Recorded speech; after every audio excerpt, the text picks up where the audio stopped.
A kú dédé àsìkò yìí. Mo kí ẹ̀yin bàbá mi nínú ilé. Mo kí ẹ̀yin ìyá mi nílé lóko lẹ́yìn odi káàkiri àgbáyé. Ojú tí ẹ fi ń wò mí, ojú náà ò ní fọ́. Etí tí ẹ fi ń gbọ́ mi, etí náà ò ní di. Ìbànújẹ́ ó kéré ó tóbi kò ní wọlé tọ̀ wá. Gbòrògbòdò ayé ò ní lù fún gbogbo wa jó. Ẹ káàbọ̀ sórí ìkànnì Àṣírí Ìwé àti Ìgbọ̀n bàbá wa. Orúkọ mi ni Dr. Abiz Abolade, tí àwọn ayé mọ̀ sí ọmọ Arámidé. Ẹ ti wá nǹkan fìdílé? Ṣé ẹ ti fìdílé nǹkan? Lénìí, mo bá yín mú tuntun wá.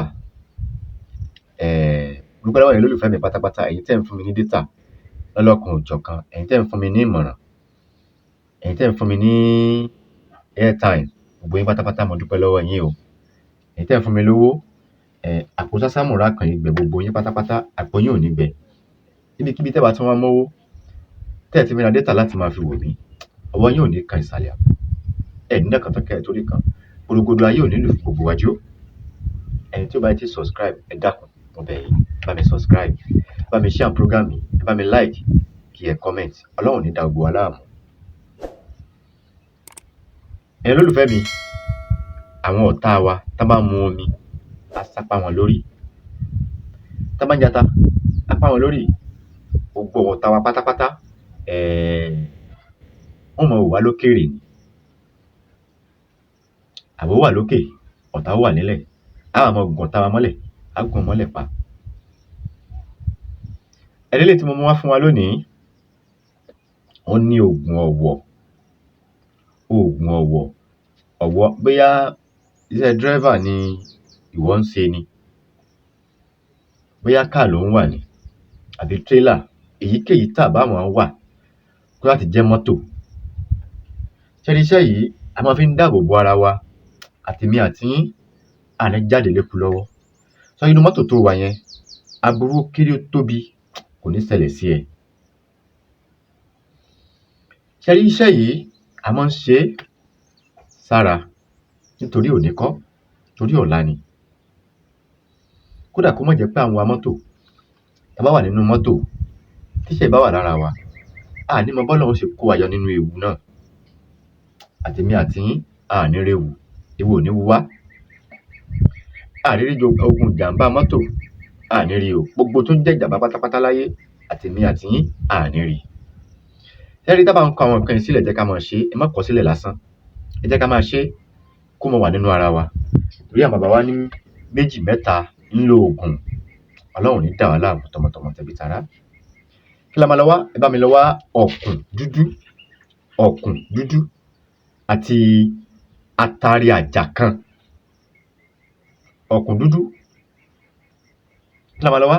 Ọ̀kùn dúdú àti atare, ọ̀kọ̀ atare kan. Ọ̀kọ̀ atare kan. Òun la máa lọ wá. Ẹ má bínú, ọ̀kọ̀ atare kan. Kí la ń pè lọ́kọ̀ atare? Ẹ mọ̀ pé atare, odidi atare, ó tún wá ní mẹ́ta nínú ilé wọn. Wọ́n wá pín sí mẹ́ta. Mẹ́ta ló wà nínú atare. A wá yọ ẹyọ kan nínú mẹ́ta yìí, a yọ ẹyọ kan kúrò. Ẹyọ kan yẹn la wá jó mọ́ iṣẹ́ yìí. Ẹyọ kan la wá jó mọ́ iṣẹ́ yìí. A jó mọ́ ọ̀kùn dúdú. Ṣé a ti jó? Tẹ́ bá ti wá jó, ẹ jẹ́ ká lọ kúkúná. Bóyá iṣẹ́ mọ́tò ni wọ́n ń ṣe ni, driver ni ẹ́, mo ṣáà ti sín gbẹ́rẹ́ yíká ọwọ́ báyìí. Sín gbẹ́rẹ́ yíká ọwọ́ méjèèjì. Bàbá, bó ṣe jẹ́ nìyẹn, kò jù bá náà lọ. Ẹlòmíì á máa fojú wo oògùn pé sẹ́nu nǹkan kékeré yìí. Ẹ má jẹ́ ká dẹ́jà. Wàláì bó ṣe rí náà mo sọ yẹn. Mo fi àwọn tó ní ayé, mo fi búra. Mo sì fọ́lọ́run Elédùmarè, mo fi búra fún yín pé bó ṣe rí náà nìyẹn. Gbẹ́rẹ́ ni lásán la fi sín sọ́wọ́.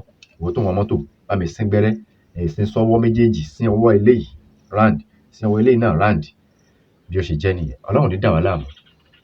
Ẹ dákun mo bẹ̀ yín, ẹ bá mi subscribe sórí ìkànnì yìí, ẹ bá mi share program yìí, ẹ bá mi like, kí ẹ comment. In case of does not understand Yoruba language very well, what I'm trying to explain since is Yoruba call it Ọwọ, Gbere Ọwọ, in season of motor accident. Let's protect ourselves against motor accident. What we are going to use for these tips: go and look for black millipede. Black millipede. We have two type of millipede. We have white millipede and black millipede. You understand? The white millipede and black millipede. Get black millipede. Get native pot. Put the millipede inside native pot. Add alligator pepper.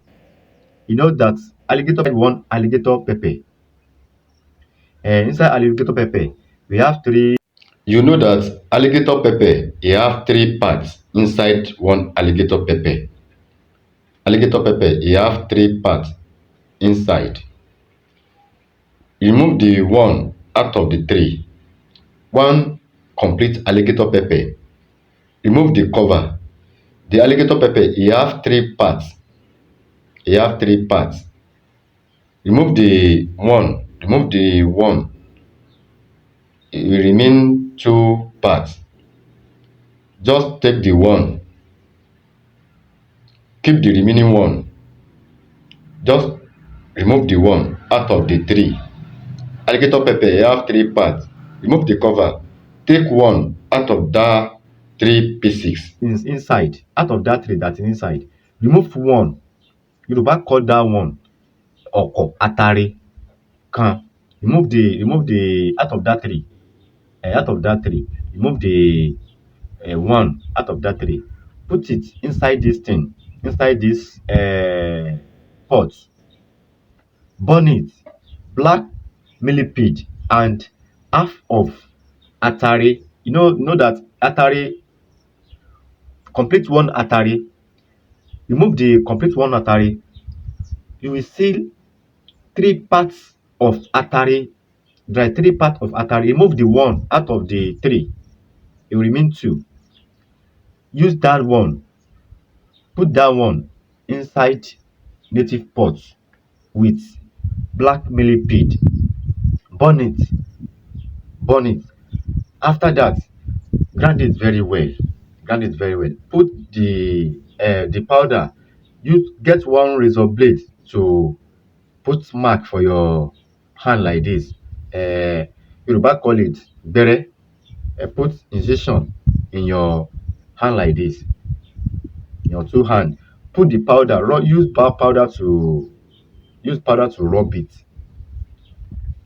That is it. Ọwọ Mottor. That is it. Bí ó ṣe jẹ́ nìyẹn. Ọlọ́run ò ní dà wá láàmú. Ìwọ tó bá ti subscribe, if you are watching me for the first time, please don't forget to subscribe to this channel. Help me share this program. Drop your comment and like it. If you are subscribed, don't forget to on your notification bell.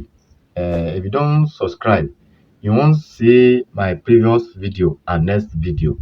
And that is it. Please, I take God beg you, subscribe, share my program, drop your comment and like it. God bless you. Amen. Bye.